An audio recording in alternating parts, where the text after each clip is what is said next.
హల్లెలూయా, హల్లెలూయా. మంచిది ప్రియులారా, మరి సమయంలో సాక్ష్యాలు కలిగినటువంటి వారు ఎవరు ఉంటే త్వరగా వచ్చి సాక్ష్యం చెప్పి ప్రభు నామాన్ని కనపరచవలసిందిగా ప్రేమతో తెలియజేస్తున్నాం. సాక్ష్యాలు కలిగిన వారు ఎవరైనా ఉంటే త్వరగా లేచి వచ్చి సాక్ష్యం చెప్పి ప్రభుని కనపరచవలసిందిగా ప్రేమతో తెలియజేస్తున్నాం.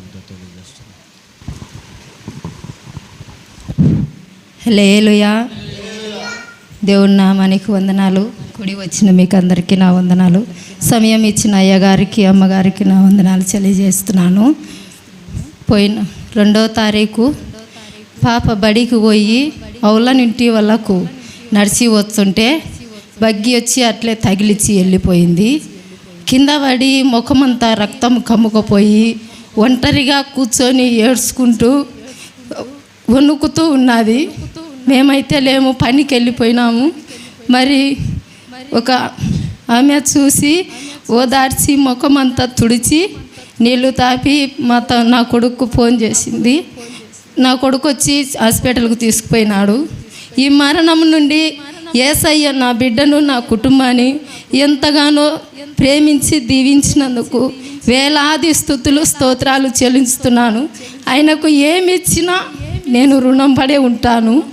కానీ ఈ లోపం ఎందుకు జరిగింది ప్రభు అని నన్ను నేను పరీక్షించుకున్నాను. ఏమైనా తప్పులు చేశానా, లేకపోతే ఏమైనా ద్వేషం చేశానా తండ్రి అని 1 గంట సేపు నేను పరీక్షించుకోగా దేవుడు నాలో దర్శించిన మాట ఏమిటంటే, నువ్వు ఈ సంవత్సరము నీ కుటుంబంలో ప్రార్థన పెట్టుకోలేదు అని నన్ను దేవుడు దర్శించినాడు.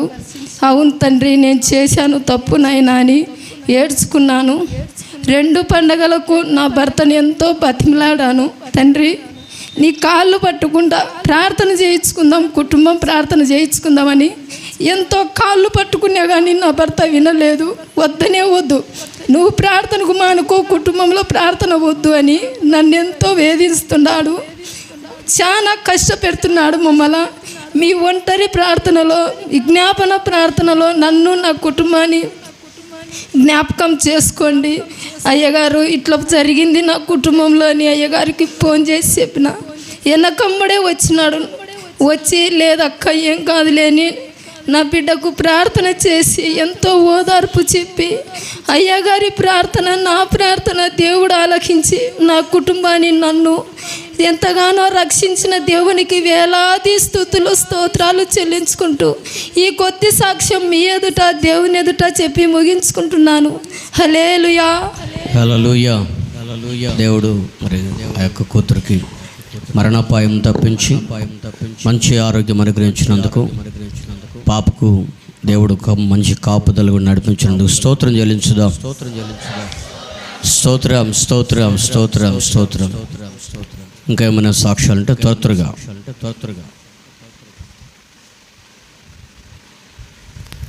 గత వారం అంతా మనల్ని కాపాడిన దేవునికి స్తోత్రం చెల్లించుదామా? స్తోత్రం, స్తోత్రం, స్తోత్రం, స్తోత్రం, స్తోత్రం. మంచిది, ప్రార్థన చేసుకుందాం. మహాపరిశుద్ధుడా, మీకు వందనాల ప్రభా, స్తోత్రం నాయన. ఈ సమయంలో లేఖన భాగంలోకి మేము వెళుతుండగా మీ కృప మాతో ఉంచి మమ్మల్ని బలపరచండి. అయ్యా, మరి మాకు కావాల్సిన సందేశాన్ని మీరు అందించమని కోరుతున్నాను ప్రభా. నీకు స్తోత్రాలు. దయగల తండ్రి, ఈ సమయంలో ఈ యొక్క సమయమును మీ చేతికి సమర్పిస్తున్నాం. అల్పడను అయోగ్యుడైన నన్ను మీ చేతికి సమర్పిస్తుండగా మీ కృప మాతో ఉంచి మమ్మల్ని బలపరచమని తండ్రి, మరి వినగల చెవులను గ్రహించగల మనసును మాకు అందించమని యేసు నామములో అడిగి వేడుకొనుచున్నాము తండ్రి. ఆమేన్, ఆమేన్. మంచిది ప్రియులారా, మరి ప్రభువైన యేసుక్రీస్తు నామములో మీ అందరికీ నా వందనాలు. మరి దేవుడు ఈ 2025వ సంవత్సరం మొదటి పునరుద్ధరణ దినాన దేవుడు మనల్ని దేవుని మందిరంలోకి నడిపించినట్లుగా కృప చూపించున్నారు. ఏదేమైనా ఆయనకే మహిమ, ఘనత, ప్రభావాలు కలుగునుగాక. ఆమేన్. హల్లెలూయా, హల్లెలూయా, హల్లెలూయా, హల్లెలూయా. మరి కొద్ది నిమిషాలు మనం దేవుని యొక్క లేఖన భాగాన్ని విందాం. మరి మనం నేర్చుకుంటున్నటువంటి అంశాలు మీ జ్ఞాపకం ఉన్నాయి కదా? ఏమిటవి?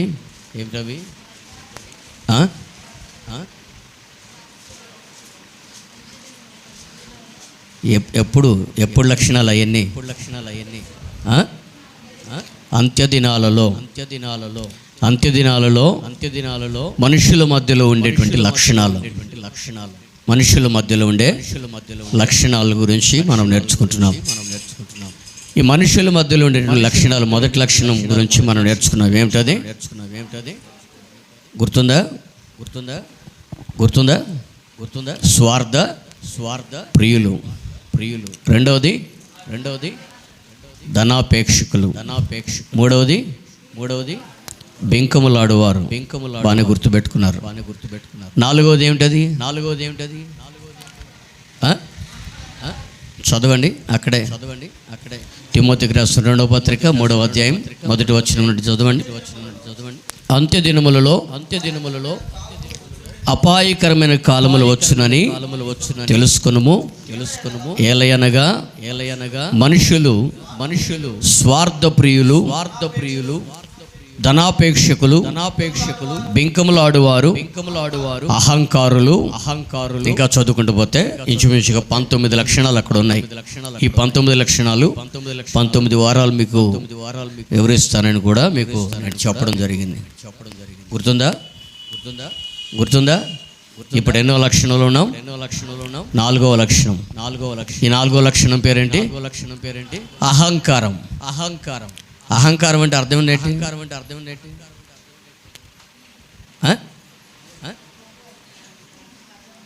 కొవ్వా? అహంకారం అంటే అర్థం ఏమిటి?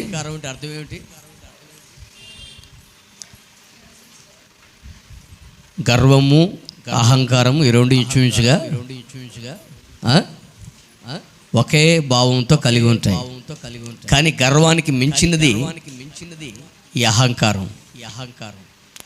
గర్వం కంటే మించినది, మిక్కిలి గొప్పది ఈ అహంకారం. ఈ అహంకారం చాలా ప్రమాదకరమైంది. ఎంతటి ప్రమాదకరమైందో చెప్పనా? ఒక వ్యక్తిని నాశనానికి తీసుకొని వెళ్ళగలిగేటువంటి స్వభావం ఈ అహంకారం. అర్థమవుతుందా? అందుకనే పరిశుద్ధ గ్రంథంలో సొలొమోను భక్తుడు సమస్త వైభవాన్ని చూసి సమస్తమును కూడా చక్కగా సంపాదించుకొని తినడానికి ఏమి కొదువు లేకుండా తన రాజ్యాన్ని సమస్త వైభవంతో నింపుకున్నటువంటి సొలొమోను ఒక చక్కటి మాట అంటాడు. చదవండి ప్రసంగి గ్రంథం 7వ అధ్యాయం 8వ వచనం. ప్రసంగి గ్రంథం 7వ అధ్యాయం 8వ వచనం. కార్యారంభము కంటే కార్యాంతరము మేలు, అహంకారము గలవాని కంటే శాంతము గలవాడే శ్రేష్ఠుడు. హల్లెలూయా. అహంకారము గలవాని కంటే శాంతము గలవాడే శ్రేష్ఠుడు. సొలొమోను భక్తుడు తన జీవితంలో ఎందరినో చూస్తున్నాడు. ఎందరి జీవితాల్లో తన వ్యక్తిగత జీవితంలో గమనించుకున్నాడు. ఇటువంటి సొలొమోను భక్తులు అనేక రకాలైన పరిస్థితుల మధ్యలో నడిపించబడి జ్ఞానం ఏమీ కొదువు లేకుండా దేవుడు నీకు ఏం వరం కావాలి కోరుకు అని అడిగితే, నాకు ఈ లోకంలో ఏది అవసరం లేదయ్యా, నాకు జ్ఞానం ఉంటే చాలు అని అడిగినటువంటి శ్రేష్టమైనటువంటి భక్తులలో ఒక భక్తుడు ఈ సొలొమోను అంటాడు. ఏమంటున్నాడు? అహంకారం గలవాని కంటే శాంతము గలవాడే శ్రేష్ఠుడు. దేవునికి మహిమ కలుగును గాక. ఎందుకని అహంకారం గలవాని కంటే శాంతము గలవాడే శ్రేష్ఠుడని ఎందుకు అంటున్నాడు? వాస్తవానికి గర్వము, అహంకారం ఇంచుమించుగా ఒకే అర్థం ఇచ్చినట్లుగా మనకు కనబడుతుంటాయి పరిశుద్ధ గ్రంథం అంతట్లో కూడా. కానీ అహంకారం అంటే పలక పట్టినటువంటి ఒక మదమని మనం చెప్పొచ్చు. అహంకారం అంటే తలకు పట్టినటువంటి ఒక మదం లాంటిది. అర్థమవుతుందా? గర్వం అంటే మనల్ని మనం హెచ్చించుకోవటం, మనల్ని మనం గర్వంగా 10 మందికి చెప్పుకోవటం. కానీ అహంకారం ఎలా ఉంటుందంటే ఎవరు చెప్పినా కూడా వినని పరిస్థితి.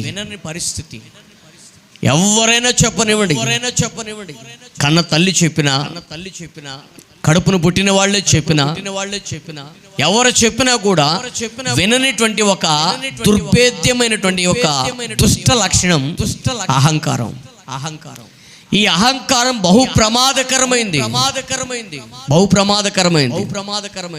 ప్రియ దేవుని బిడ్డలారా, అందుకని ఈ అహంకారం గురించి మనం పరిశుద్ధ గ్రంథంలో చదివితే అదే సొలొమోను భక్తుడు సామెతల గ్రంథం 11వ అధ్యాయంలో 2వ వచనం అంటాడు. చదవండి, 11వ అధ్యాయం 2వ వచనం. అహంకారము వెంబడి ఏమొస్తుందంట? చెప్పండి, ఏమొస్తుందంట? అహంకారం వెంబడి అవమానమొచ్చును. చాలు. అహంకారం వెంట అవమానం వస్తుంది. అంటే అహంకారం కలిగినటువంటి వాని వెంట ఏమొస్తుంది? అవమానం వస్తుంది. వాడు వెనకపోగా తనను, తన కుటుంబాన్ని, తన వ్యక్తిగత జీవితాన్ని అవమానాల మధ్యలోనికి తీసుకొని వెళ్తుంటాడు. అహంకారం కలిగినటువంటి వారు అవమానాల మధ్యలోకి తీసుకొని వెళ్తుంటారు. తన కడుపును పుట్టినటువంటి వాళ్ళు కానీ, కన్నవాళ్ళు ఎవరైనా కూడా తల ఎత్తుకొని బ్రతికేటట్లుగా నడిపించబడినటువంటి స్థితిలో అహంకారం కలిగినటువంటి వాళ్ళ యొక్క మనస్సు ఉండదు. ప్రియ దేవుని బిడ్డలారా, ఒక్కసారి ఆలోచించాలి. అహంకారం అనేది ఎలా ఉంటుందంటే తనను, తన కుటుంబాన్ని, తన వ్యక్తిగత జీవితాన్ని అవమానంలోనికి తీసుకొని వెళ్ళేటట్లుగా 10 మంది కుటుంబం అంతా కలిసి ఇక చనిపోదాము అనేటువంటి ఒక నీచమైనటువంటి స్థితికి తీసుకొని వెళ్ళిపోతుంది. ప్రియమైన దేవుని బిడ్డలారా, ఈ దినాలలో ఎంతో మంది పిల్లలు ఎందుకు ప్రస్తుత దినాల్లో మనం న్యూస్ పేపర్ తెరవగానే, ప్రతిరోజు న్యూస్ పేపర్ తెరవగానే ఎక్కడో ఒక చోట, ఏదో ఒక సందర్భంలో పలానా చోట పలానా విద్యార్థి ఆత్మహత్య చేసుకున్నాడు, పలానా చోట ఒక ఆమె ఆత్మహత్య చేసుకుంది, పలానా చోట ఒక ఆయన ఆత్మహత్య చేసుకున్నాడని ఈ విధమైనటువంటి న్యూస్లు మనం ఎందుకు చూస్తున్నాం అంటే తల్లిదండ్రులు చెప్పిన మాట పిల్లలు వెనక తల్లిదండ్రులు చెప్పిన మాట పిల్లలు వెనక ఆ పిల్లలు వారి ఇష్టానుసారంగా బ్రతికి వారిని బట్టి తల్లిదండ్రులకు ఏం తీసుకుని వస్తున్నారు? అవమానం తట్టుకోలేక తల్లిదండ్రులే పిల్లలకు విషమిచ్చి వాళ్ళు కూడా ఆ విషయాన్ని మింగివేసి తనువు చాలించేటువంటి దౌర్భాగ్యమైన పరిస్థితులు ప్రస్తుత దినాల్లో మనం చూస్తున్నాం. ఈరోజు మా పిల్లలు మా మాట వింటున్నారయ్యా, మేము చెప్పినట్టు వింటున్నారు అన్న వాళ్ళు ఎవరైనా ఉంటే ఒకళ్ళు చేయొద్దండి.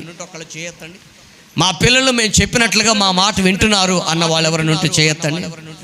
గట్టిగా చేయొద్దండి, పైకి ఎత్తండి. ఇద్దరు ఎత్తారు. నేను గర్వంగా చెప్తా వాళ్ళ గురించి.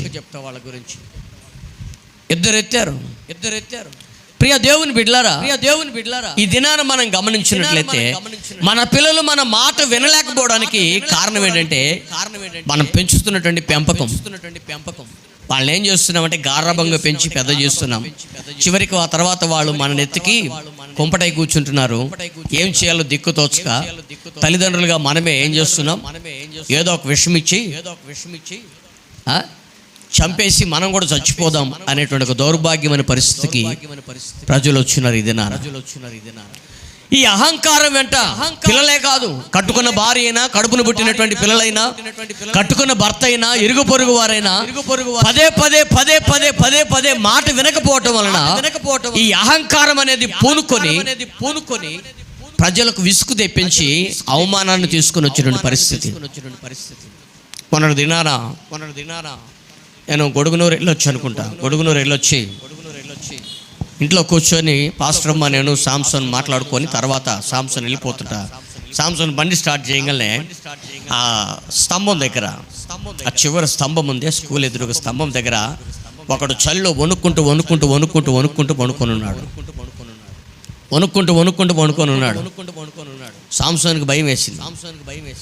ఎవరో వీడు ఈ టైంలో పడుకొని ఉన్నాడు అని చెప్పేసి లైట్ వేయగానే, సాంసన్ లైట్ ఆన్ చేయగానే, బైక్ లైట్ ఆన్ చేయగానే వాడు కనపడ్డాడు. ఊరికి అట్ట పడుకొని ఉన్నాడు, చచ్చిపోయాడమని వీడు అనుకున్నాడు. తర్వాత వీడికి భయం వేసి వాడు వెళ్ళిపోయాడు. నేను వెళ్ళి దగ్గరికి వెళ్ళి చూసి లేపి, ఏ ఊరి నీది అంటే కడపనా అన్నాడు. ఆ మాటను బట్టి నాకు అర్థమైంది, కడుపు నిండగా తాగాడని అర్థమైంది. కడుపు నిండా తాగాడని అర్థమైంది. కడపన్నా అన్నాడు. ఎక్కడికి ఎందుకు వచ్చావు అన్నాడు. నేను అడిగా, ఎక్కడికి ఎందుకు వచ్చావు అని అడిగా. అంటే సినిమాకి వచ్చాను అన్నాను. దేనికి వచ్చాడంట? కడపలో ఆడ సినిమాలు చూడటానికి లేక ఇక్కడికి వచ్చాడంటే సినిమా చూడటానికి వచ్చినాడు. సినిమాలకు వెళ్ళాలా, మరి ఇక్కడికి వచ్చి పడుకున్నాడు అంటే వాడు తాగినటువంటి మైకం వాడిని అలా నడిపించుకుంటూ తీసుకొని వచ్చింది.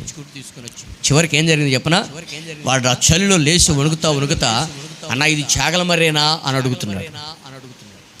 చాగలమర్రేనా ఆయన అంటే ఏమన్నా తినటానికి అన్నం ఉంటే కొంచెం అన్నం పెట్టన్నా అని అడుగుతాను. తినటానికి అన్నం ఉంటే కొంచెం అన్నం పెట్టినా.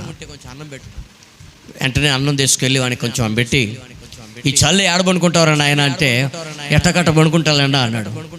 నేను వెంటనే కొంచెం లోపలికి వెళ్ళు, ఊర్లో సత్రం ఉంది, ఆ సత్రంలో పడుకో, తెల్లారి లేచి మరలా నీ ఊరు నువ్వు వెళ్ళిపో అని చెప్పేసి వాడిని అట్లా పంపించడం జరిగింది.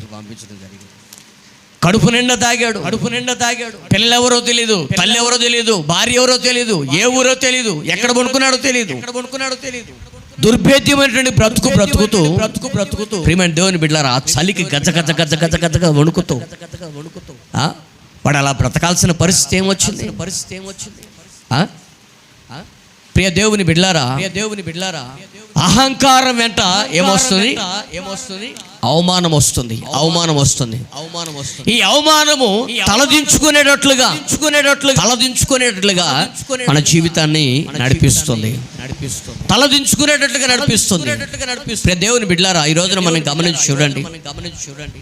ఎవరైనా తప్పు చేశారంటే ధైర్యంగా దేవుని ఎదుట, దేవుని సేవకుని ఎదుట నిలబడగలరా? తప్పు చేశారంటే దేవుని ఎదుట, దేవుని సేవకుల ఎదుట నిలబడగలరా? నిలబడగలరు. ఎందుకని? వారి తప్పు వారిని ఏం చేస్తుంది? తల దించుకునేటట్లుగా చేస్తుంది. అందుకనే అహంకారం అనేది మన జీవితానికి ఎప్పుడు కూడా పనికిరాదు. అహంకారం ఎలా ఉంటుందంటే తలకు పట్టినటువంటి ఒక మదము లాంటిది. ఎవరెట్టబోతే నాకేం, ఏ పరిస్థితి అయితే నాకేం అనేటువంటి ఒక దుర్భేద్యమైనటువంటి దుర్గుణం అది. ఈ అహంకారం వెంట ఏమొస్తుందంట? అవమానం వస్తుంది. పరిశుద్ధ గ్రంథంలో చూసినట్లయితే బబులోను రాజు తనకు ఒక దర్శనం కలిగింది ఒక దినాన. ఏమిటంటే బ్రహ్మాండమైనటువంటి మహావృక్షం ఉందట. ఆ వృక్షం మీద చాలా పక్షులు, వృక్షం కింద చాలా జంతువులు విశ్రాంతి తీసుకున్నట్లుగా తనకు ఒక దర్శనం కనపడుతుంది. అయితే ఆ చెట్టు కొంతకాలం బాగుంది. ఆ తరువాత ఆ చెట్టు కూకట వేళతో సహా పెకిలింపవేయబడి పడద్రోయబడినట్లుగా తను చూశాడట. ఆ దర్శనానికి భావం ఏంటి అతనికి తెలియట్లేదు. తన దేశంలో ఉంటే జ్ఞానులందరినీ పిలిపించాడు. దీని భావం ఏంట్రా అంటే వాళ్ళు ఎవరు చెప్పలేకపోతున్నారు. గారడి విద్య కలిగినటువంటి వాళ్ళని పిలిపించారు, కానీ వాళ్ళు చెప్పలేకపోతున్నారు. అప్పుడు దానియేలును పిలిపించి దానియేలును అడుగుతున్నాడు. దానియేలు ఇదినే నువ్వు చెప్పగలిగినటువంటి వాడు నీ ఒక్కడవే. ఈ దర్శన భావాన్ని చెప్పగలిగినటువంటి వాడు నువ్వు ఒక్కడవే అని చెప్పి నాకు ఇలాంటి కళ వచ్చింది, దర్శనం కలిగింది, దీని భావం ఏంటని చెప్పేసి దాన్ని అంతటిని వివరిస్తున్నాడు. చదవండి. దానియేలు గ్రంథం 4వ అధ్యాయం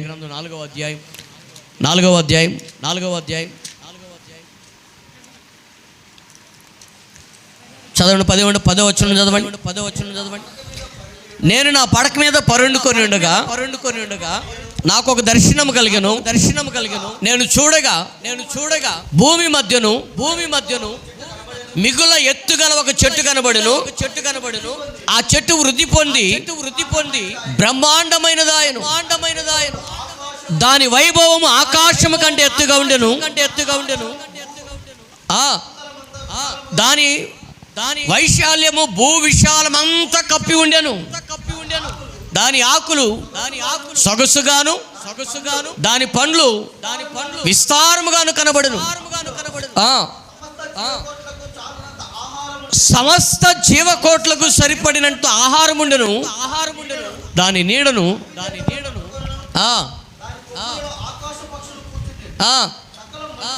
సకల మనుషులకు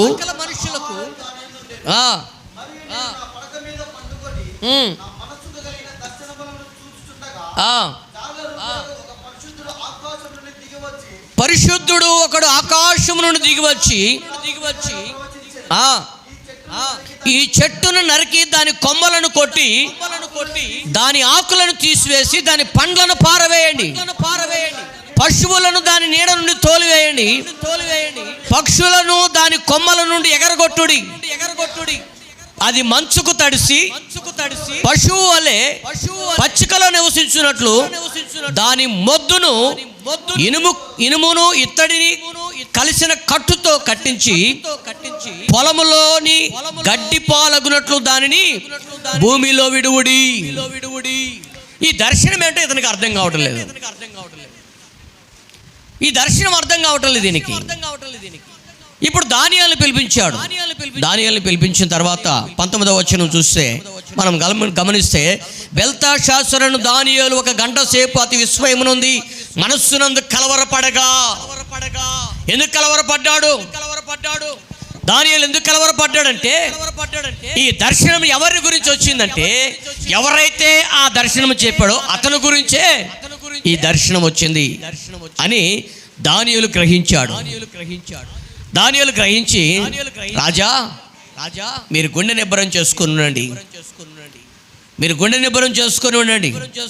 అక్కడ ముందు దానియేలు ఒక మాట అంటున్నాడు. ఏమంటున్నాడు తెలుసా? ఒక చక్కటి మాట అంటున్నాడు. ఏమిటంటే 25వ వచనం చదవండి.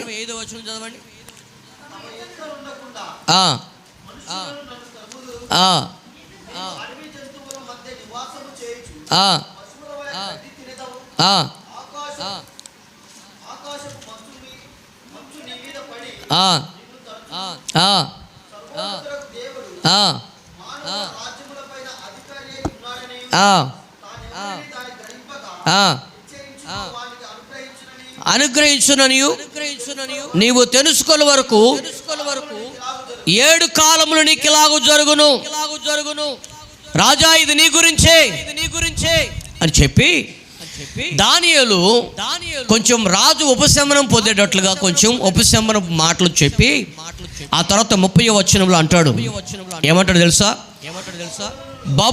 బబులోనును ఈ మహాపట్టణమును ఈ బలాధికారము నా ప్రభావమును కనపరచుటకై నా రాజధాని నగరముగా నేను కట్టించినది కాదా అని తనలో తాను అనుకొనెను.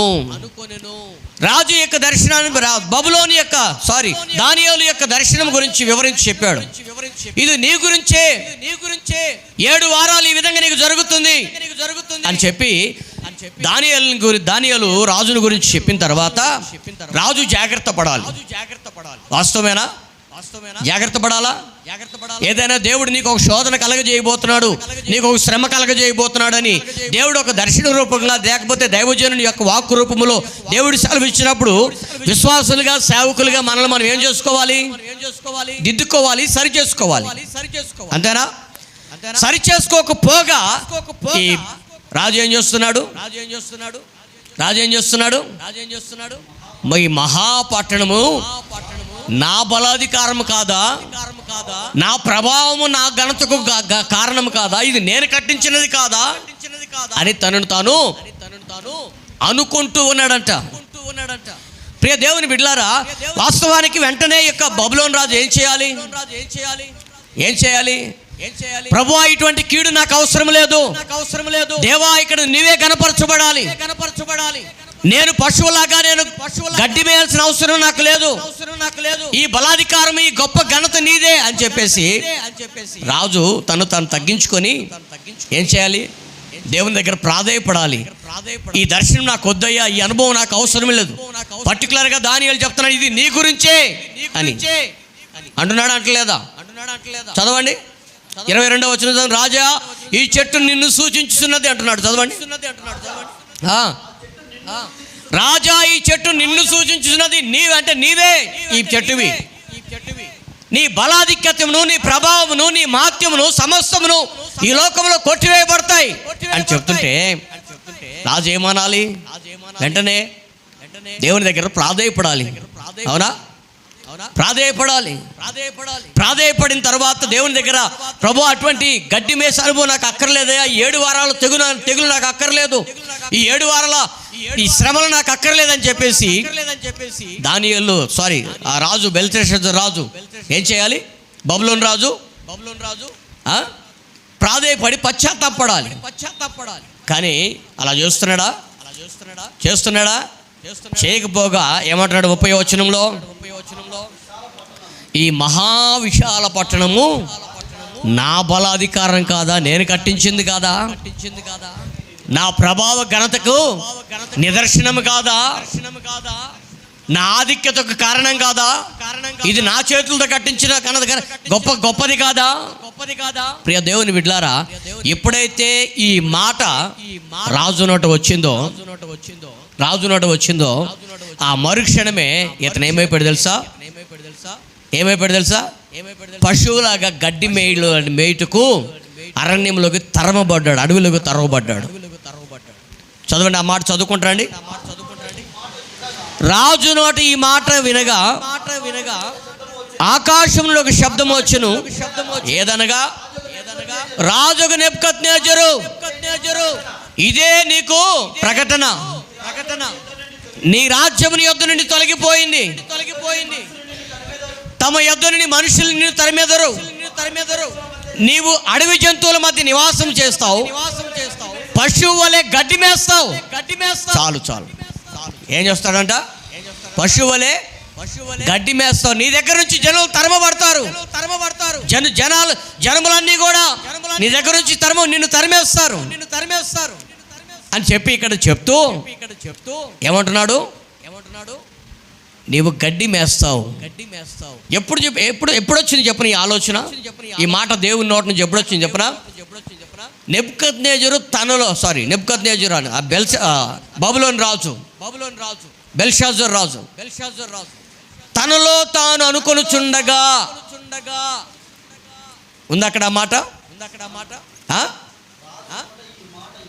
ఉండగా తనలో తాను అనుకొనుచుండగా రాజు నోట ఈ మాట రాగా ప్రియమైన దేవుని బిడ్డలారా, అంటే తన మనస్సులో పుట్టినటువంటి ఆలోచన ఇది. అంటే ఒక అహంకారంతో కూడినటువంటి ఆలోచన. ఎప్పుడైతే ఈ అహంకారంతో కూడినటువంటి ఆలోచన రాజు తలంపులకు వచ్చిందో, ఎప్పుడైతే ఈ విధంగా యోచన చేస్తున్నాడో వెంటనే చూడండి అక్కడ 30వ వచనం, తనలో తాను అనుకొనెను అనే మాట ఉంటుంది. బయటకు అనలేదు ఇంకా, అర్థమవుతుందా? బయటికి రాలేదు ఇంకా ఆ పదవి ఇంకా బయటికి రాలేదు. నేను కట్టించినది కాదా, నా వైభవం కాదా, నేను కట్టలేదు దీన్ని అని ఇంకా తనలో తాను అనుకుంటున్నాడంట. బయటికి రాలేదు ఇంకా. తనలో తాను ఆలోచించుకొని చుండగానే దేవుని నోట నుంచి దేవుని మాట వస్తుంది. ఏమని? నీవు పశువులాగా గడ్డి మేస్తావు, నీ జనులు నిన్ను తరుముదురు, వారి దగ్గరికి రానీయకుండా నీవు అరణ్యానికి కొనిపోబడతావు, అడవికి కొనిపోబడతావు. ప్రియ దేవుని బిడ్డలారా, ఎందుకు అంటే అహంకారం అనేది దేవునికి ఇష్టం కానిది. అహంకారం అనేది దేవునికి ఇష్టమే కానిది. అందుకనే ప్రియమైన దేవుని బిడ్డలారా, సామెతల గ్రంథం 16వ అధ్యాయం 18వ వచనంలో చూస్తే పడిపోవటకు ముందు అహంకారమైన మనస్సు వస్తుందంట. చదవండి. నాశనమునకు ముందు గర్వము నడుచును, పడిపోవటకు ముందు అహంకారమైన మనస్సు నడుచును. పడిపోయేదానికి ముందు ఏమొస్తుందంట? అహంకారమైన మనసు వస్తుందంట. ఈ రోజున ఒక వ్యక్తిగత జీవితంలో ఒక విశ్వాసులుగా, దేవుని పిల్లలుగా మనం పడిపోయే సమయంలో ఏమొస్తుంది తెలుసా? అహంకారమైన మనసు వస్తుంది. ఈ అహంకారమైనటువంటి మనస్సు మన దరిదాపులోని కూడా రానివ్వకుండా మనం ఏం చేయాలి? తరిమి కొట్టాలి. ఎందుకంటే అది దేవునికి ఇష్టము కానిటువంటి మనస్సు. ఎప్పుడైతే ఇక బెల్షస్సర్ రాజు యొక్క మనసులోనికి ఈ యొక్క ఆలోచన వచ్చిందో, ఆ మరుక్షణమే రాజు కూకటి వేళ్లతో సహా తన రాజ్యాన్ని, తన రాజ్య వైభవాన్ని పడగొట్టేశాడు దేవుడు. దేవునికి స్తోత్రం కలుగును గాక. హల్లెలూయా. చూడండి, మొన్నటి వరకు ఏది 1999 2000 సంవత్సరం వరకు ప్రపంచం మొత్తం మీద ఒక ఎత్తైనటువంటి ప్రాకారం, ఎత్తైనటువంటి కట్టడం ఒకటి ఉండేది. ఏమిటది?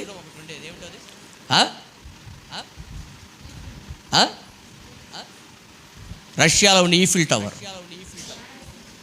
ప్యారిస్లో ఉండేదే, ప్యారిస్లో ఉండే ఈఫిల్ టవర్. ఇట్లా వంపుగా ఉండి స్తంభంలాగా ఉంటుంది. ఎప్పుడైనా చూసారా? Eiffel tower. అది ఇప్పుడు కువైట్ వాళ్ళు దానికంటే గొప్ప ప్రాకారాన్ని కట్టారు. దానికంటే ఎత్తైన కట్టడాన్ని, దాన్నే బుర్జ్ ఖలీఫా అంటారు. బుర్జ్ ఖలీఫా చూసారా మీరు? మీకు తెలియదులే, మీరు ఎప్పుడు సెల్ ఫోన్ చూడరు కాబట్టి మీకు తెలియదు. బుర్జ్ ఖలీఫా అనేటువంటి చూసావా? బుర్జ్ ఖలీఫా ఎత్తైన, ఇప్పుడు ప్రస్తుతం ప్రపంచంలో ఎత్తైన కట్టడం. ఇప్పుడు అదే కువైట్ ప్రజలు దానికంటే ఇంకా ఎత్తైనటువంటి ప్రాకారాన్ని కట్టాలని ప్రస్తుతం ప్లాన్ చేస్తున్నారు. దానికంటే ఈ బుర్జ్ ఖలీఫా ఎన్ని అంతస్తులు మేడ? ఐడియా ఉందా మీకు? ఇంచుమించుగా 2000 అడుగుల ఎత్తు ఏముంటుంది, దగ్గర 2000 అడుగుల ఎత్తు ఏముంటుంది. ఇంచుమించుగా పెద్ద సూపర్ లగ్జరీతో ఉంటుండే హోటల్ అది. చుట్టూ కూడా అద్దాలతో ఉంటుండే ఒక గొప్ప బిల్డింగ్ అది బుర్జ్ ఖలీఫా. అది చాలా విశాలంగా ఎట్లా ఉంటుందంటే స్టెప్పులుగా, ముందేమో కింద 5 ఫ్లోర్లు, తర్వాత మధ్యలో ఇంకా కొంచెం పైకి వెళ్ళిన తర్వాత 4 ఫ్లోర్లు, ఇంకొంచెం పైకి వెళ్ళిన తర్వాత 3 ఫ్లోర్లు, ఇంకొంచెం పైకి వెళ్ళిన తర్వాత 2 ఫ్లోర్లు, ఇంకొంచెం పైకి వెళ్ళిన తర్వాత 1 ఫ్లోరు. దానిపైన పెద్ద యాంటీనా తీగలాగా పెద్దగా ఉంటుంది. ఇంచుమించుగా అది చాలా విశాలమైనటువంటి కట్టడం. దాన్ని బుర్జ్ ఖలీఫా అంటారు. దాన్ని మీకు చూపించాలంటే ఇప్పుడు సెల్ అక్కడ మీకు రికార్డింగ్ అవుతుంది కాబట్టి నేను చూపెట్టలేదు. ప్రియ దేవుని బిడ్డలారా, ఆ బుర్జ్ ఖలీఫా కంటే మించినది ఇప్పుడు ఇంకా ఎక్కువగా కట్టాలని ఆశిస్తున్నారు. దానికంటే ఇంకా ఎక్కువ కట్టాలని రాబోయే దినాల్లో కట్టాలని ఆలోచిస్తున్నారు. అంటే దానికి అర్థం ఏంటంటే, ఏదైనా ఒక గొప్ప కట్టడం మన జీవితంలో ఉంటే దాని తలదన్నే కట్టడం తర్వాత వస్తుంది.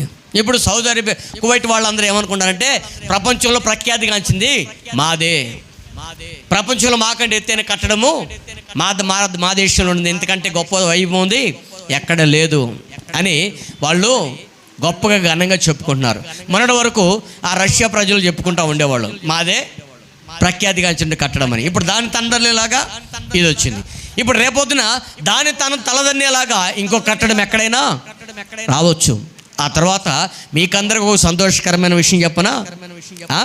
వాటన్నిటిని తలదన్నేలాగా పరమ యెరూషలేము కట్టడం దేవుడు మన కోసం కట్టబోతున్నాడు అక్కడ. హల్లెలూయా, హల్లెలూయా. ఆ యెరూషలేము పట్టణం కొరకు మనం ఈ లోకంలో రక్షణ, మారు మనసు, బాప్తిస్మము, పరిశుద్ధాత్మ, వేరుపాటు జీవితం అనేటువంటి లక్షణాలు కలిగి మనం దాని కొరకు మనము సిద్ధపరచుకున్నాం ఈ లోకంలో. హల్లెలూయా, హల్లెలూయా. అంటే దానికంటే గొప్పది ఇంక ఈ లోకంలో ఏది కూడా ఉండదు. ఆ దినాన పెళ్లి కుమార్తె సంఘం ఎలా ఉంటుందో తెలుసా? పెళ్లి కుమార్తె సంఘం ఎలా ఉంటుందో తెలుసా? సూర్యుని ధరించి ఉంటుందంట. చంద్రుని పోలి ఉంటుంది. సూర్యుని ధరించి చంద్రుని మీద నిలచి ఆకాశంలో గొప్ప వైభవంతో కూడినటువంటి, అందుకే ప్రకటన గ్రంథంలో ఉంటుంది, చదవండి ఆ మాట. 12వ అధ్యాయం అనుకుంటా, ప్రకటన గ్రంథం 12వ అధ్యాయంలోనూ ఎక్కడ ఉంటుంది, సూర్యుని ధరించి చంద్రుని మీద నిలచి అనేటువంటి మాట.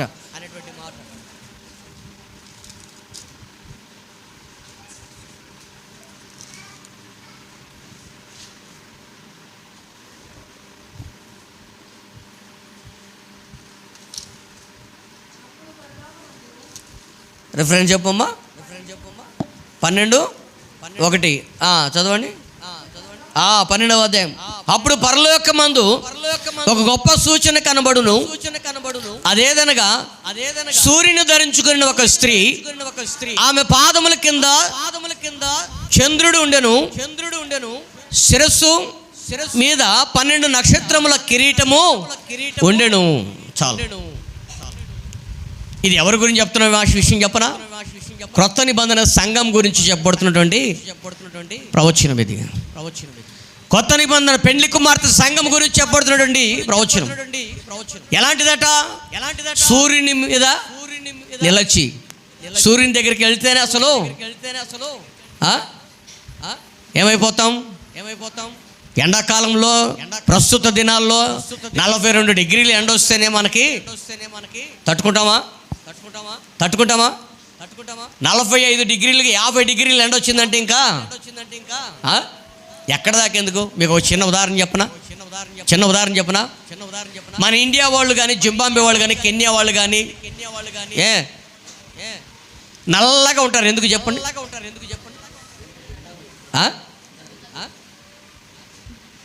ఎందుకు చెప్పండి? ఎవరనక్క? మన ఇండియా వాళ్ళు కానీ, కెన్యా వాళ్ళు కానీ, జింబాబ్వే వాళ్ళు కానీ, లేకపోతే ఇంకా ఆ భూమధ్య రేఖకి దగ్గరలో ఉన్నటువంటి ప్రజలందరూ కూడా నల్లగా ఉంటారు. ఎందుకు? పుట్టడం అటు పుట్టామా?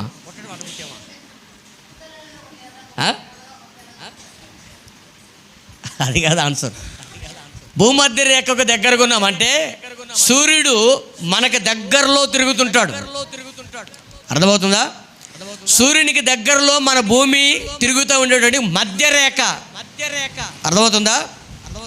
మీకు అది చెప్పాలంటే, వివరంగా చెప్పాలంటే బంతి ఉంటే మీకు వివరంగా చూపించేవాడిని.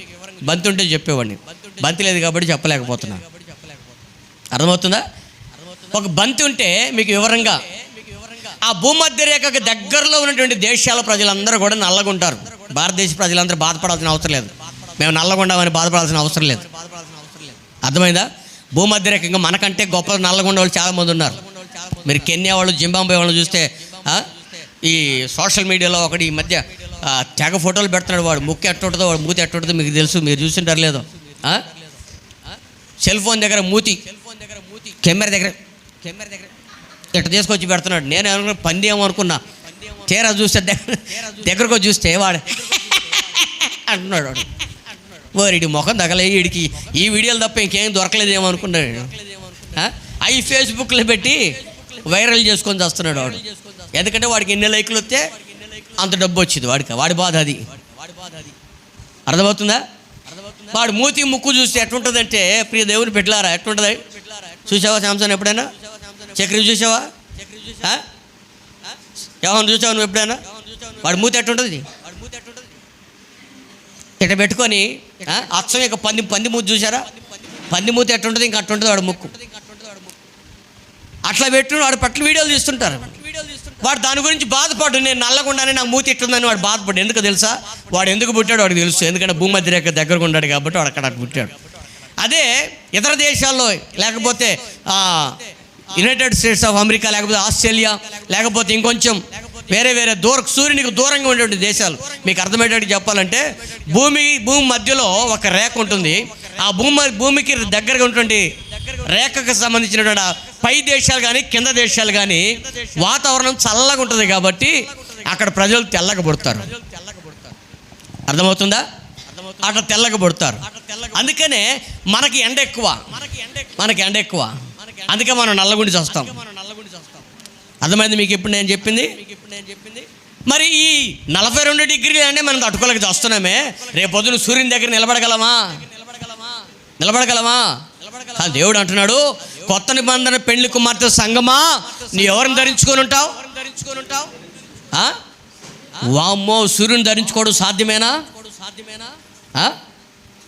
దేవునికి అసాధ్యమైనది ఏది లేదు. నువ్వు సూర్యుని ధరించుకుంటావు ఒకానొక దినాన.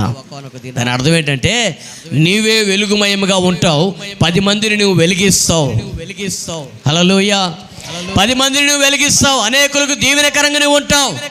సూర్యుని మీద చంద్రుని ధరించుకొని, సూర్యుని మీద నిలబడి చంద్రుని మీద నిలబడి సూర్యుని ధరించుకొని, నక్షత్రాలను నీవు కిరీటంగా పెట్టుకొని పెండ్లి కుమార్తెన సంఘముగా నీవు నిలబడి ఉంటావు. ఇది నీకు రేపొద్దున గర్వకారణం. హల్లెలూయా. రేపొద్దున నీవు దీన్ని గొప్ప ఘనతగా చెప్పుకునేటువంటి ఒక గొప్ప సౌభాగ్యం. దీన్ని బట్టి నువ్వు చింతపడాల్సిన అవసరము లేదు. దేవునికి మహిమ కలుగును గాక. హల్లెలూయా. అయితే వీడేమంటున్నాడు, నేను కట్టించినది కాదా అని ఈ బెల్షాజర్ రాజు తన వైభవాన్ని చూసి తను గొప్పగా ఊహించుకుంటున్నాడు. ఈ లోకంలో గొప్పది ఏది లేదండి. దీనికంటే గొప్పది మరొకటి రావచ్చు, దానికంటే గొప్పది మరొకటి రావచ్చు, దానికంటే గొప్పది మరొకటి రావచ్చు. ఎందుకో తెలుసా? ప్రస్తుత దినాల్లో టెక్నాలజీలు మనం చూస్తుంటే మొన్న రీసెంట్గా ప్రస్తుత టెక్నాలజీ మనం గమనిస్తే రీసెంట్గా నేను వాట్సాప్లోనో ఫేస్బుక్లోనూ చూస్తే, ఫేస్బుక్లో కాదు యూట్యూబ్లో అనుకుంటా, యూట్యూబ్లో చూస్తే నీళ్లతో నడిచేటువంటి కారును ఒకడు కనుగొన్నాడు. మీరు చూసారా? నీళ్లతో నడిచే కారును కనుక్కున్నాడు. నీళ్లతో నడిచే కారు అంటే జనమందరికి విస్తారంగా ఎగబడి కొనుక్కుంటారు. వాస్తవమే? ఎందుకు? నీళ్ళు ఎక్కడైనా దొరుకుతాయి, తక్కువ రేట్లో దొరుకుతాయి. మనకి పెట్రోల్ అంటే సౌదీ అరేబియా నుండి, కువైట్ నుంచి మనం దిగుమతి చేసుకోవాలి. అందుకే పెట్రోల్ రేటు 110 రూపాయలు, 120 రూపాయలన తప్పక కొనుక్కోక మనసప్పక ఏదో ఒక రీతిగా మనం బండి తోలుకుంటూ పోతుంటాం. కానీ రేపొద్దున నీళ్లతో తోలుకోవడం అంటే ఫ్రీగా తోలుకుంటాం. అప్పుడు యోహాన్ ఒక కారు తీసుకుంటాడు, ఆశీర్వాదం 2 కార్లు తీసుకుంటాడు, రాజన్న 5 కార్లు తీసుకుంటాడు. ఎందుకు? 4 పిల్లలకి 4 కార్లు, ఆయనకు ఒక కారు. మీరు కూడా అడుగుతారు, మాకు ఒక కారు కొని పెట్టండి. మీరు కూడా అడుగుతారు. ఎందుకు తెలుసా? ఊరకు వచ్చేది కాబట్టి. ఏది ఊరకు వచ్చేది? నీళ్ళు ఊరకు వస్తున్నాయి కాబట్టి. అర్థమవుతుందా? 1 లక్ష రూపాయలు పెట్టి కారు కొనుక్కుంటే రేపొద్దున లక్షణంగా ఎక్కడైనా నీళ్ళు దొరికితే కారు కొనుక్కోండి. ప్రియమైన దేవుని బిడ్డలారా, దాని కింద నేను కామెంట్స్ చదివితే, సహోదరా నువ్వు తెచ్చిన ఈ ప్రయత్నాన్ని గవర్నమెంట్ అంగీకరించదు, ఏదో ఒక రీతిలో కొట్టేస్తుంది. ఎందుకంటే మన గవర్నమెంట్కి కావాల్సింది ఏం కావాలి? ఆదాయం కావాలి. ఇట్లా నీళ్ళతో నడిచే కారులు తయారు చేస్తే ఆదాయం రాదు వాళ్ళకి. కాబట్టి నీ కారుని ఫైల్లోకి రానియరని చెప్పేసి వాళ్ళ కింద కామెంట్లు పెడుతూ వచ్చారు. వాస్తవం ఆ సంగతి. ఆ ప్రయత్నాన్ని రానియరు వాళ్ళు. ప్రియమైన దేవుని బిడ్డలారా, ఎందుకు చెప్తున్నానంటే, ఒక విచిత్రమైన వస్తువు ఎవరైనా కనుక్కున్నారంటే దాన్ని బట్టి అహంకారంగా చేయాల్సింది ఏది కూడా లేదు. దానికంటే గొప్పది తర్వాత రావచ్చు. దేవుడు ఎవరినైనా రేపుతాడు దాన్ని విషయంలో. అయితే ఒక బెల్షాజరు ఏమనుకుంటున్నాడు? ఈ మహాబబులోను నేను కట్టించింది కాదా? అందుకేమిటంట, పడిపోయేదానికి ముందు ఏమి నడుస్తుందట? అహంకారమైన మనస్సు. పడిపోయే ముందు అహంకారమైన మనస్సు నడుస్తుంది. ఇదే సూత్రం సాతాను కూడా వర్తిస్తుంది, అపవాదికి కూడా వర్తిస్తుంది. అందుకనే యెషయా గ్రంథంలో యెషయా ప్రవక్త అంటాడు, తేజో నక్షత్రమా, వేకువ చుక్క, నువ్వెట్లా ఆకాశం నుంచి పడిపోయావు. చదవండి ఆ మాట. యెషయా ప్రవచన గ్రంథం 14వ అధ్యాయం 14వ వచనం చదవండి. తేజో నక్షత్రమా, వేకువ చుక్క, నీవెట్లా ఆకాశం నుంచి పడితివి. జనములను పడగొట్టిన నీవు నేల మట్టు వరకు ఎలాగో నరకబడితివి. నేను ఆకాశమునికి ఎక్కిపోయేదును, దేవుని నక్షత్రములన్నిటికీ పైగా నా సింహాసనం వేసుకొందునని నీవు అనుకుంటేవి కదా. మహోన్నతునితో సమానునిగా చేసుకుందును అనుకుంటేవి కదా. చాలు. పరలోకంలో ఒక గొప్ప సంఘటన జరుగుతోంది ప్రతిరోజు. ఏమిటి ఆ సంఘటన అంటే, కోటాను కోట్ల దూతలతో, వేవేల దూతలతో యెహోవా పరిశుద్ధుడు పరిశుద్ధుడు పరిశుద్ధుడు పరిశుద్ధుడు అనుచు నిరంతరము దేవుడు స్తుతించబడుతూ ఉన్నాడట. ఒకానొక దినాన ఈ లూసిఫర్ అనేటువంటి దూత, ఈ అపవాదికి ఒక చిన్న ఆలోచన వచ్చింది. ఏమిటి ఆలోచన అంటే, ఈ దేవదూతలు అందరూ నన్ను ఆరాధిస్తే ఎలా ఉంటుంది, ఈ దేవదూతలందరూ నన్ను ఆరాధిస్తూ ఉంటే ఎలా ఉంటుంది, వాటి వైభవం ఎలా ఉంటుంది, నేను ఆ మహోన్నతుని స్థానంలో నేను కూర్చుంటే ఎంత బాగుంటుంది. వాళ్ళందరూ నన్ను మహోన్నతుడు అంటూ నన్ను గొప్ప చేస్తూ నన్ను కనపరుస్తూ నన్ను ఆరాధిస్తుంటే ఎలా ఉంటుంది అని ఆ దేవదూత అనుకుంటూ ఉందట. ఏం పేరు ఆ దేవదూత పేరు? మదిలో ఆ ఆలోచన పుట్టిందో లేదో దేవుడు దాన్ని పరలోకంలో ఉండకుండా నరికి వేశాడు. అందుకే పరలోకము నుంచి భూమి వరకు నీవు నరకబడితివి కదా, పడద్రోయబడితివి కదా అంటున్నాడు. దేవుడు భూమి మీద దాన్ని నరికివేసి భూమి మీదకి పడద్రోసాడు. అందుకనే ఎప్పుడైతే భూమి మీద పడద్రోయబడిందో భూమి శూన్యముగాను నిరాకారంగా ఆకారం లేనిదిగా మారిపోయింది. భూమి శూన్యంగా నిరాకారంగా మారిపోయింది. దాని వైశాల్యములు కోల్పోయింది, దాని సొగసును కోల్పోయింది, దాని సౌభాగ్యము కోల్పోయింది. ఆ తర్వాత దేవుడు మరలా భూమిని ఆకాశం దాని యొక్క వైభోగమును సృష్టించడం జరిగింది. హల్లెలూయా, హల్లెలూయా. ప్రియ దేవుని బిడ్డలారా, ఎప్పుడైతే భూమి శూన్యంగా నిరాకారంగా అయిపోయిందో, ఎందుకు శూన్యంగా నిరాకారంగా అయిపోయింది చెప్పునా? ఆ దూత పడిపోతూ 3 కోట్ల దేవదూతలను తీసుకొని వచ్చింది. ఎన్ని కోట్ల దేవదూతల్ని? ఆ 3 కోట్ల దేవదూతలు. ఇప్పుడు ముక్కోటి దేవతలు అంటారే, ఆ ముక్కోటి దేవతలు వాళ్ళే. అర్థమవుతుందా? ఆ ముక్కోటి దేవతలు వాళ్ళే. ప్రియ దేవుని బిడ్డలారా, ఆ ప్రధాన దూత లూసిఫర్ అనే దూత పడిపోతూ వాళ్ళందరూ తీసుకొని వచ్చి భూమి మీదకి ఒక శాపాన్ని తీసుకొని వచ్చింది. దానికి శాపం రావడానికి కారణం ఏంటంటే దీనికి అహంకారమైన మనసు వచ్చింది. ఏమిటో అహంకారం అంటే, నేను దేవుని స్థానంలో ఉంటే దేవదూతలందరూ నన్ను స్తుతిస్తూ ఉంటే ఆ వైభవం ఎంత బాగుంటుందో అని తనలో తాను ఆలోచించుకుంటూ ఉంది. అందుకనే కీర్తన గ్రంథంలో దేవుడు ఒక చక్కటి మాట చెప్తుండే. చదవండి కీర్తన గ్రంథం 101వ కీర్తన 5వ వచనం చదవండి.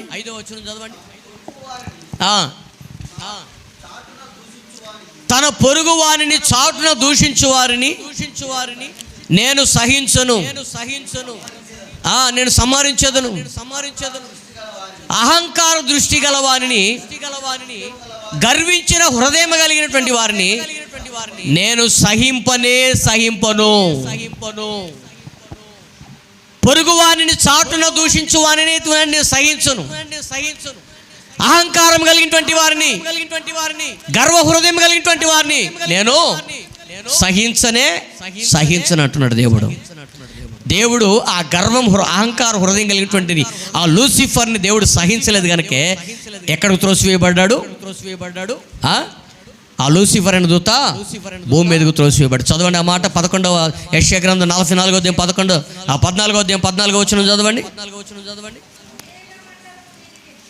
మేఘమండలం మీదకి ఎక్కెదను, మహోన్నతునితో నన్ను సమానునిగా చేసుకొందును అని నీవు మనస్సులో అనుకుంటివి కదా. నీవు పాతాళమునకు నరకములో ఒక మూలకు త్రోసివేయబడితివి. ప్రియ దేవుని బిడ్డలారా, ఈ రోజున మనం నరకమునికి వెళ్ళడానికి దేవునికి ఇష్టం లేదు. నరకానికి వెళ్ళడానికి దేవునికి ఇష్టం లేదు. ఇది ఒకటి గుర్తుపెట్టుకోండి. నరకమునకు వెళ్ళకుండా ఉండినట్లు నీలో ఏదైనా ఒక అహంకారమైన మనసు ఉంటే దానిని ఇక్కడే ఈ దినమే నీవు విడిచిపెడితే నీ జీవితంలో ఒక గొప్ప ఆశీర్వాదకరమైన అనుభవాన్ని నువ్వు చూస్తావు. హల్లెలూయా. ఆ దేవదూత కోల్పోయినటువంటి ఆ భాగ్యము, ఆ దేవదూత కోల్పోయిన ఆ భాగ్యము దేవుడు ఈ రోజున మనకు అనుగ్రహించాడు. హల్లెలూయా. అందుకనే ఇక్కడ ఎవరైతే బాప్తిసం పొంది రక్షణ పొంది పరలోకం యొక్క సౌభాగ్యం కొరకు కనిపెట్టుకొని దాని కొరకు జీవిస్తారో వారు సూర్యుని ధరించుకొని చంద్రుని మీద నిలిచి నక్షత్రములను తలకు కిరీటముగా పెట్టుకొని ఏం చేస్తారంట? యెహోవా పరిశుద్ధుడని నిరంతరము దేవుని స్తుతించుట కొరకు దేవుని చేత ఏర్పరచబడిన సంఘముగా, కొత్త నిబంధన సంఘముగా మనం పరలోకానికి వెళ్తున్నాము. హల్లెలూయా, హల్లెలూయా. ఆ పరలోకంలో మనం నిలబడేటట్టుకు ఆ పరలోకంలో మనం నిలబడేందుకు దేవుడు మనల్ని కోరుకున్నాడు. దాని కొరకే ఈ రోజున మనల్ని ఇక్కడికి పిలిచి ఉన్నాడు. దేవునికి స్తోత్రం కలుగును గాక. హల్లెలూయా, హల్లెలూయా. అందుకే చదవండి 75వ కీర్తన 4వ వచనం చదవండి. 75వ కీర్తన 4వ వచనం. అహంకారులై ఉండకూడని అహంకారులకు నేను ఆజ్ఞ ఇచ్చుచున్నాను. అహంకారులై ఉండకూడని అహంకారులకు నేను ఆజ్ఞ ఇచ్చుచున్నాను. చూడండి ప్రియమైన దేవుని బిడ్డలారా, ఆలోచన చేయండి. అహంకారులకు దేవుడు ఆజ్ఞిస్తున్నాడంటే ఏమని ఆజ్ఞిస్తున్నాడంటే, మీరు అహంకారులై ఉండకూడి. అహంకారులను నేను సహించను కాబట్టి ఆ పడిపోయేటువంటి ఆ మనసు మీకు అక్కర్లేదని నేను మిమ్మల్ని హెచ్చరిస్తున్నాను. ఏమని? అహంకారులై ఉండకూడి అని దేవుడే మనల్ని దినాన్ని హెచ్చరిస్తున్నాడు. దేవునికి స్తోత్రం కలుగును గాక. ప్రియ దేవుని బిడ్డ, ఈ రోజున నీ వ్యక్తిగత జీవితంలో నీ హృదయంలో ఏముందో నీకు తెలుసు. ఎన్నిసార్లు చెప్పినా ఎంత చెప్పినా వినకపోయేటువంటి మనస్సు ఏమిటంటే అహంకారంతో కూడినటువంటి మనస్సు. ఏమవుతుందిలే, నాకేమిలే, ప్రస్తుతానికి బాగానే ఉండాలి, నాకేమవుతుందిలే, ప్రస్తుతానికి బాగానే ఉండాలి, నాకేమవుతుందిలే, నాకేమి ఇబ్బంది లేదు అనేటువంటి ఒక అహంకారం పెరుగుతున్నటువంటి మనస్సు. ప్రియ దేవుని బిడ్డలారా, ఈ క్షణం బాగుండొచ్చు, కానీ మరుక్షణం ఏమవుతుందో నీకు తెలియదు. ఉన్న సమయంలో ఉన్నట్లుగానే ప్రస్తుతం బాగానే ఉంటాం, కానీ ఆ తరువాత నిమిషం ఏమవుతుందో తెలియనటువంటి పరిస్థితి. ఎందుకని? దేవుని లేఖనం సెలవిస్తుంది, నిమిషం మాత్రం నేను విసర్జిస్తున్నా. ఆ విసర్జించే ఆ నిమిషం చాలు మన జీవితంలో నాశనం అయిపోవడానికి. మొన్న చూసాం కదా, వరుసగా 2-3 విమాన ప్రమాదాలు. ఎక్కడ? 2-3 విమాన ప్రమాదాలు జరిగినాయి మొన్న. కజకిస్తాన్ అనుకుంటా, కజకిస్తాన్లో. అందరూ అనుకుంటున్నారు ఇంకా నిమిషంలో ల్యాండ్ అయిపోతాం మనం, ఇంకా నిమిషంలో మన బంధువులను చూడవచ్చు, నిమిషంలో మన బంధువుల దగ్గరికి వెళ్ళి ఇలా కలుసుకోవచ్చు. వాళ్ళ బంధువులు అందరూ ఎయిర్పోర్ట్లో ఇంకా మా బంధువులు వస్తున్నారని చెప్పి ఆశతో ఎదురు చూస్తున్నారు. బండి ల్యాండ్ అవుతుంది, ఫ్లైట్ ల్యాండ్ అవుతుంది. ల్యాండ్ అయ్యే ముందే ఆ విమాన చక్రంలో ఏం పడింది? పక్షి పడింది.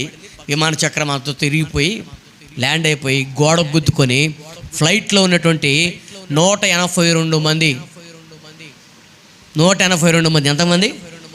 182 మంది సజీవ దహనం అయిపోయారు. 2 మాత్రమే కాపాడబడ్డారట. దాంట్లో మొత్తం 184 మంది ఉంటే 184 మందిలో 2 మాత్రమే కాపాడబడ్డారు. మిగిలిన 182 మంది పరిస్థితి ఏమైపోయింది? వాళ్ళ కళ్ళ కనలేదా? వాళ్ళు ఆశపడలేదా మా బంధువులు చూడాలని? ఇక నిమిషంలో మేము ల్యాండ్ అయిపోతున్నాం, సేఫ్గా ల్యాండ్ అయిపోయామనేటువంటి వాళ్ళ ఆలోచన వాళ్ళకి రాలేదా? వచ్చి ఉంటుంది, కానీ ఏమైపోయారు? వాళ్ళ పరిస్థితి ఏమైపోయింది? ప్రియ దేవుని బిడ్డలారా, ఈ క్షణము నీదే, కానీ మరుక్షణం ఏమైపోతుందో నీకు తెలియదు. అందుకనే రక్షణ పొందండి, బాప్తీసం పొందండి, రక్షణ పొందండి, బాప్తీసం పొందండి అని ఎన్నిసార్లు చెప్పినా లోబడకపోతే దాన్ని ఏమంటామంటే అహంకారంతో కూడినటువంటి మనస్సు. మనం అనుకుంటాం ఏమవుతుందిలే, ఇప్పుడు బాగానే ఉండాలి, ఇప్పుడు బ్రతుకుండాలి, ఏం చక్రి ఇప్పుడు బ్రతుకుండాలి, ఆ తర్వాత ఏమవుతుందో నాకు తెలియదు, ఆ తర్వాత ఈరోజు నేను బాగానే ఉండా. ఎంతమంది ప్రాణాలు నిద్రలో పోవడం లేదు, ఎంతమంది ప్రాణాలు క్షణంగా హార్ట్ అటాక్ వచ్చి చనిపోవట్లేదు, ఎంతమంది ప్రాణాలు గాలిలో కలిసిపోవట్లేదు, ఎంతమంది హఠాత్తుగా నాశనం అయిపోవట్లేదు. నిన్న మొన్న చూస్తే ఎక్కడో బీహార్లో అనుకుంటా, బీహార్లోనో మధ్యప్రదేశ్లోనో ఒక పాప బోరుబావిలో పడింది. రాజస్థాన్లో బోరుబావి. ఎంత ఉంటుందండి బోరుబావి? అంటే తెలుసా మీకు? ఏంటి బోరుబావి అంటే? పొలాల్లో వేస్తారే బోరు. ఆ బోరులో పడింది. ఆ బోరులో పడి 2.5 రోజులు ఆ పిల్ల కోసము 2.5 రోజులు NDRF బృందాలు, పోలీసులు, నావికా దళాలు విస్తారంగా శ్రమించి ఆ పిల్లని బయటకు తీశారు. తల్లిదండ్రులు అనుకున్నారు మా పిల్ల క్షేమంగా బయటకు వచ్చిందని అనుకున్నారు. హాస్పిటల్ తీసుకెళ్ళి ట్రీట్మెంట్ ఇస్తున్నారు. ఆ పిల్ల కన్ను మూసింది. వాళ్ళు పడిన ప్రయాసం ఏమైపోయింది? వాళ్ళు పడినటువంటి ఆ కష్టం ఏమైపోయింది? దేవుని బిడ్డలారా, ఆలోచన చేయండి. మనిషి బ్రతకడానికి దేవుని కృప కావాలి మొదటిగా. దేవుని కృప కావాలి. ఈ రోజున మనమందరం ఈ రోజున ఇక్కడ సజీవులుగా నిలబడి ఉన్నట్టు దానికి కారణం ఏంటో తెలుసా? దేవుని కృప. ఆ కృప వలన ఈ రోజున మనం బ్రతికి బట్టకట్టగలుగుతున్నాం. అందుకనే దేవుడు అహంకారులకు ఎదిరించి దీనులకు కృప ఇస్తున్నాడంట. చదవండి ఆ మాట. పేతురు రాసిన మొదటి పత్రిక 5వ అధ్యాయం 5వ వచనం చదువుకుందాం. పేతురు రాసిన మొదటి పత్రిక 5వ అధ్యాయం 5వ వచనం.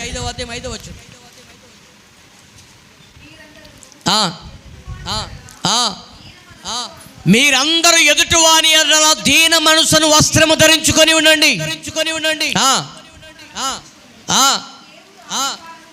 దేవుడు అహంకారులను ఎదిరించి దీనులకు కృప అనుగ్రహించువాడు. హల్లెలూయా. ఎవరికి ఇస్తున్నాడు కృప? ఆయన. ఈ రోజున నీవు నేను ఇక్కడ మనమందరం సజీవంగా బ్రతికున్నామంటే ఆయన కృపను పొందుకున్నాం కనుకనే సజీవంగా ఉన్నాం. హల్లెలూయా, హల్లెలూయా. లేకపోతే ఎప్పుడో మట్టికి మట్టి అయిపోవాల్సిన వారు. ప్రియ దేవుని బిడ్డలారా, గుర్తుపెట్టుకోండి, ప్రస్తుతం చైనాలో ఒక వైరస్ వ్యాప్తి చెందుతుంది. ఏంటి దాని పేరు? కరోనా కంటే ఘోరంగా ఉంది ప్రస్తుతం. అది చైనాలో ఈ ప్రస్తుతం 4 రోజుల్లోనే 300 మంది చనిపోయారు ఆ వైరస్ వల్ల. ఏం శాంసన్ ఆ వైరస్? హెచ్ఎంపివి అనే వైరస్. హెచ్ఎంపివి కదా, హెచ్ఎంపివి. కరోనా వైరస్ కంటే ఘోరంగా ఉంది. తొందరలో అంటున్నారు.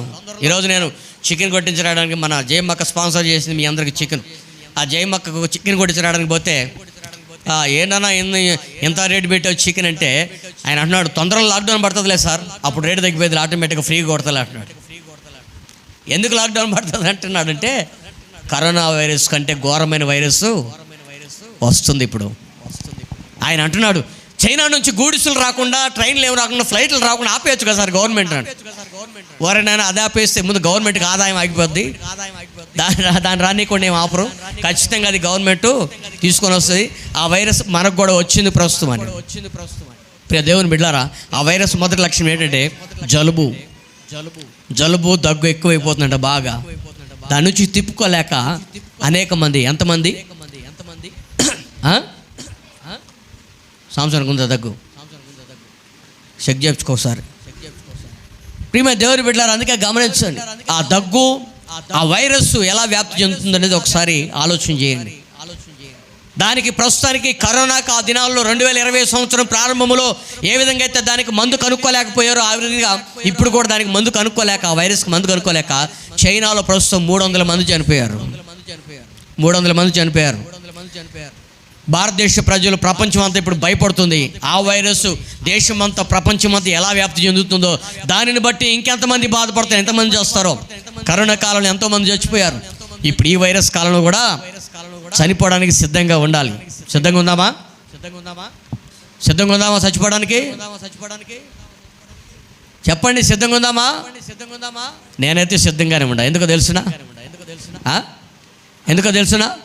ఆ వైరస్లు వస్తానంటే ప్రభు అక్కడ దగ్గరగా ఉందని అర్థం. ఇంకా అందుకే మనం చదువుకుంటాం కదా, అంత్య దినాలలో, ఏ దినాలలో? అంత్య దినాలలో అపాయకరమైన కాలములు వచ్చునని గుర్తుంచుకొనుము. ఈ అంత్య దినాలలో ఎటువంటి లక్షణాలు ఉన్నాయంట? దేవుడి వింత వింత వ్యాధులు కలగజేయడానికి కారణం ఇదే, అహంకారమైనటువంటి మనస్సు. ఇది ఈ అహంకారమైనటువంటి మనస్సు ఏం చేస్తుంది? మనుషుల జీవితాలని మార్పు చెందకుండా చేస్తుంది, మార్పు చెందకుండా ఉండేటట్లుగా చేస్తుంది. ప్రియ దేవుని బిడ్డలారా, గుర్తుపెట్టుకుందాం, ఈ మనస్సు మనలో ఎవరికైనా ఉంటే ఇక్కడే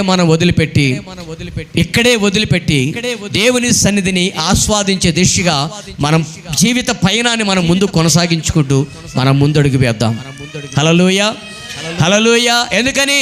దేవుడు అహంకారులకు ఇష్టపడని దేవుడు, అహంకారులను ఇష్టపడిన దేవుడు. అహంకారులకు బదులుగా ఎవరికి ఇస్తున్నాడు కృప?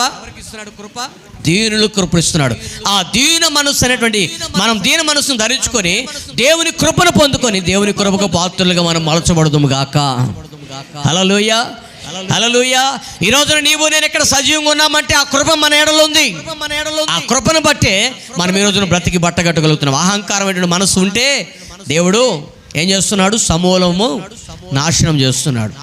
బెల్తెషాజరు జీవితాన్ని నాశనం చేసినట్లుగా, బెల్తెషాజరు జీవితాన్ని నాశనం చేసినట్లుగా ప్రియ దేవుని బిడ్డలారా, మన జీవితాలు నాశనం అయిపోకుండా ఉండాలంటే ఆ అహంకారాన్ని మనము వదిలిపెట్టాలి. దేవునికి స్తోత్రం కలుగును గాక. హల్లెలూయా. కాబట్టి ప్రియ దేవుని బిడ్డలారా, నీవు దేవుని కృప కోరుకుంటున్నావా లేకపోతే అహంకారం కోరుకుంటున్నావా? ఒక్కసారి నువ్వు మోకరించి ప్రార్థన చేసుకోగలిగితే, అహంకారాన్ని వదిలిపెట్టి నీ కృప కావాలనుకుంటున్నా అయ్యా అనుకున్న వాళ్ళు మోకరించి మీ చేయి పైకెత్తి చూపించండి. మీ కొరకు నేను ఒక చిన్న ప్రార్థన చేయబోతున్నాను. అహంకారం వద్దు ప్రభువా, నాకు కృప కావాలి. అహంకారం ఏ క్షణం నన్ను తీసుకొని వెళ్తుందో తెలియదు.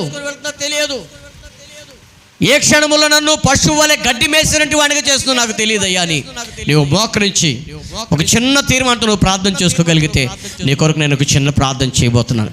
ప్రియ దేవుని బిడ్డ, ఒకసారి నువ్వు ఆలోచించి, అంత్య దినాలలో ఈ అహంకారమైనటువంటి మనసు వస్తుంది. ఈ అంత్య దినాలలో మనుషులకు ఉండేటువంటి లక్షణాలలో ఇది ఒక ప్రాముఖ్యమైన లక్షణం.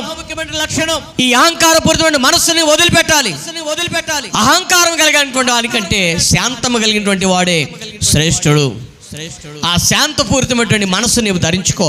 ఇది నాన్న అహంకారాన్ని వదిలిపెట్టేసేయి. అహంకారం వెంట అవమానం వస్తుంది. ఆ అవమానం నీకు అవసరమా ప్రియ దేవుని బిడ్డ? ఆ అహంకారం నీకు అవసరమా? ఆ అవమానం నీకు అవసరమా? ఒకసారి నీవు ఆలోచన చేసుకో. నీ పిల్లలు అవమానకరమైన పరిస్థితుల్లో ఉంటే, నీ భర్త అవమానకరమైన పరిస్థితుల్లో ఉంటే, నీ పిల్లలు నీ యొక్క వ్యక్తిగత జీవితం అవమానకరమైన పరిస్థితుల్లో ఉంటే, ఆ అహంకారం నీకు అవసరమా? అవమానం నీకు అవసరమా? ఒకసారి ఆలోచించేయి. నీ జీవితాన్ని దేవుడు ఇష్టపడుతున్నాడు. అహంకారులైనటువంటి వారికి దేవుడు సెలవిస్తున్నాడు, అహంకార దృష్టి మీరు వదిలిపెట్టండి అని. అహంకారులై ఉండకూడని అహంకారులకు దేవుడు సెలవిస్తున్నాడు. ప్రియ దేవుని బిడ్డ, నీవు అహంకారాన్ని వదిలిపెడితే నీ జీవితాన్ని నీవు ఒక ఉన్నతమైనటువంటి ఆధ్యాత్మిక స్థితిలో కట్టుకోగలుగుతావు. ఈ లోకంలో గొప్ప కట్టడం ఏది లేదు. దానికంటే గొప్ప కట్టడం మనం చూస్తున్నాం. సూర్యుని ధరించుకొని, చంద్రుని మీద నిలిచి, 12 నక్షత్రాలను చేతబట్టుకొని, కిరీటంగా పట్టుకొని, దేవుని యొక్క సింహాసనం ఎదుట పరిశుద్ధుడు పరిశుద్ధుడు పరిశుద్ధుడని స్తుతించగలిగేటువంటి గొప్ప సంఘములో నీవు ఉంటున్నావు అనేటువంటి విషయాన్ని నువ్వు ఎప్పుడు మర్చిపోకు. దాని కొరకే నీవు పిలువబడ్డావు. దాని కొరకే నీవు రక్షణ పొందుకున్నావు. దాని కొరకే నువ్వు బాప్తిసం పొందావు. ఈ లోకంలో నీవు ఎంతకాలం ఇంక ఈ లోకంలో బ్రతుకుతావు? ఒకవేళ ఈ నిమిషం బ్రతుకుతావేమో, తర్వాత నువ్వేమైపోతావు నీకు తెలియదు. కాబట్టి నువ్వు ఆలోచన చేయి. ఈ నిమిషం రేపు నీది కాదు అనేటువంటి విషయాన్ని గుర్తుపెట్టుకో. ప్రియ దేవుని బిడ్డ, ఒకసారి ఆలోచించే. దేవుడు అహంకారులను ఎదిరించి దీనిలో కృపిస్తున్నాడు. నాకేం తక్కువలే, నాకేంలే, అన్నీ బాగున్నాయి, అన్ని అవయవాలు చక్కగా ఉన్నాయి, అంతా బాగుంది, నాకేం బాధలేదులే అని నీవు అనుకుంటున్నావేమో. ఈ దినం ఎటువైపు నుంచి ఉపద్రవం వస్తుందో నీకు తెలియదు. నిమిషంలో ల్యాండ్ అయిపోతారు అనుకున్నారు, కానీ 182 మంది చనిపోయారు. ఎటువంటి పరిస్థితుల్లో నీ జీవితం ఏ స్థితిలోకి మార్చబడుతుందో ఒక్కసారి ఆలోచన చేయ ప్రియ దేవుని బిడ్డ. ఒక్కసారి నిన్ను నీవు పరిశీలన చేసుకొని, నీ యొక్క అంతరాత్మని, నీ అంతరాత్మని నీవు పరిశీలన చేసుకొని, ప్రభువా ఇక మీదట నాకు యొక్క అహంకారపూరితమైన మనసు నాకు అక్కర్లేదయ్యా అని నీవు చిన్న తీర్మానంతో నువ్వు ప్రార్థన చేసుకోగలిగితే, నీ కొరకు నేను ఒక చిన్న ప్రార్థన చేయబోతున్నాను. ప్రభువా నాకు ఇక అహంకారమైనటువంటి మనసు నాకు వద్దు. అహంకారులను నీవు విడిచిపెట్టేస్తానంటున్నావు. బెల్తెషాజరుని ఏ విధంగా వదిలిపెట్టేశావో, బెల్షాజరు రాజును ఏ విధంగా వదిలిపెట్టేశావో ఆ విధంగా నేను వదిలిపెట్టబడకుండా ఉండాలి. ఒక్క రోజులోనే మోడు బారిపోయేటండి వృక్షంలాగా నేను ఉండకూడదు ప్రభువా అని నీవు తీర్మానం చేసుకొని ప్రార్థన చేసుకో. తేజో నక్షత్రమా వేకో చుక్కాని వెట్ల ఆకాశం నుంచి పడితివి, మహోన్నతునితో నన్ను నేను నివాసునిగా చేసుకుందని నీవు అనుకుంటేవి కదా. ఆ అహంకారపూరితమైనటువంటి ఆలోచన వదిలిపెట్టేసేయ్. అపవాది ఆలోచన వదిలిపెట్టేసి, ప్రభువా ఈ జన్మ నీవు నాకు అనుగ్రహించావంటే అది కేవలం నీ కృప. ఈ జన్మ నేను బ్రతికి ఉన్నానంటే అది కేవలం నీ కృప. ప్రభువా నీ కృప లేకపోతే నేను ఏమైపోయి ఉండేవాడును. అందుకని నీవు సెలవిస్తున్నావు, అహంకారులను ఎదిరించి దీనిలో కృపిస్తున్నాను అంటున్నావు. అవును ప్రభువా, దీని మనసు నాకు ఉంది కాబట్టి నీవు నాకు ఎదురు కృప ఇచ్చావు. ఆ కృప ద్వారా నేను బ్రతికి బట్టగట్టగలుగున్నాను. ఈ దీనమైనటువంటి మనసు, అహంకారం ధరించుకోకుండా ఉండేట్లుగా నాకు సహాయం దయచేయని నీ ఒక చిన్న తీర్మానంతో నువ్వు ప్రార్థన చేసుకోగలిగితే నీ కొరకు నేను ఒక చిన్న ప్రార్థన చేయబోతున్నాను. ప్రార్థన చేసుకుందాం. ప్రియ దేవుని బిడ్డలు ఒకసారి ఆలోచించే నీ తీర్మానాన్ని దేవునికి తెలియజెప్పు. అవును ప్రభువా, నాలో ఉన్నటువంటి అహంకారపూరితమైన మనసును తొలగించు, దీన మనసు నాకు దయచేయని నువ్వు ప్రార్థనా పూర్వకంగా దేవుడిని అడుగు. దేవుడు నీ జీవితంలో గొప్ప కార్యం చేయడానికి సిద్ధంగా ఉంటున్నాడు. ప్రార్థన చేసుకుందాం. మహాపరిశుద్ధుడా, కృపగల దేవా, నీకు వందనాలు ప్రభువా. ఇదిగో తండ్రి, ఈ దినం మీరు మాకు తెలియజేసిన ప్రతి మాటను బట్టి స్తోత్రాలు. అహంకారపూరితమైన మనస్సును మాలోంచి తొలగించుకొని అయ్యా నీ కొరకు సాక్షులుగా నిలబెట్టుగా కృప దయచేయమని కోరుతున్నాం. ఇదిగోనైనా చేతులు ఎత్తినటువంటి ప్రతి బిడ్డ జీవితాన్ని స్థిరపరచండి. ఇదిగో తండ్రి, ఈ దినం మేము బ్రతికున్నామంటే అది మా గొప్పతనం కాదు అయ్యా, మీరిచ్చిన కృప. అహంకారులను ఎదిరించి దీనిలో కృపిస్తానంటున్నాం. కానీ తండ్రి, మేము మాత్రం ఆ అహంకారంలోంచి బయటికి రాలేక మాకేం తక్కువ, మాకేం కొదువు లేదు, మా జీవితాలు ఇలాగున్నాయని మేము ఇంతకాలం అనుకుంటూ వస్తున్నాం. అయ్యా, ఒక్కసారి మమ్మల్ని పరిశోధించి మా జీవితాలను స్థిరపరిచి మమ్మల్ని నడిపించమని కోరుతున్నాను ప్రభా. ఎవరెవరైతే చేతులు ఎత్తారో వారి చేతులు ఎత్తినటువంటి తీర్మానాన్ని స్థిరపరిచి ఇక మీద వారి యొక్క అహంకారపూరితమైన మనసును కొట్టివేసి వారి జీవితాలను ఆశీర్వదించమని కోరుతున్నాను ప్రభానికి స్తోత్రాలు. అహంకారమును నేను సహించనని మీరు సెలవు తెలియజేశారు అయ్యా. అహంకారమును సహించే దేవుడిని కాదని మీరు తెలియజేశారు. ఆ అహంకారాన్ని మాలో వదిలిపెట్టేసి పరిపూర్ణమైనటువంటి శాంతం కలిగినటువంటి వారి వల్లే మేము దీర్ఘశాంతం ధరించుకొని మా జీవితాలను ముందు కొనసాగించుకొని కృప మాకందరికి దయచేయమని, మహిమ ఘనత ప్రభావాలు మీరే పొందుకోనమని మీ ఘనమైన కృపల హస్తానికి మా జీవితాలను అప్పగిస్తూ యేసు నామములో అడిగి వేడుకొనుచున్నాము తండ్రి. ఆమేన్. అందరం లేచి నిలబడదాం. పాట పాడుతుండగా మన హృదయపూర్వక కానుకలు సమర్పించుకుందాం.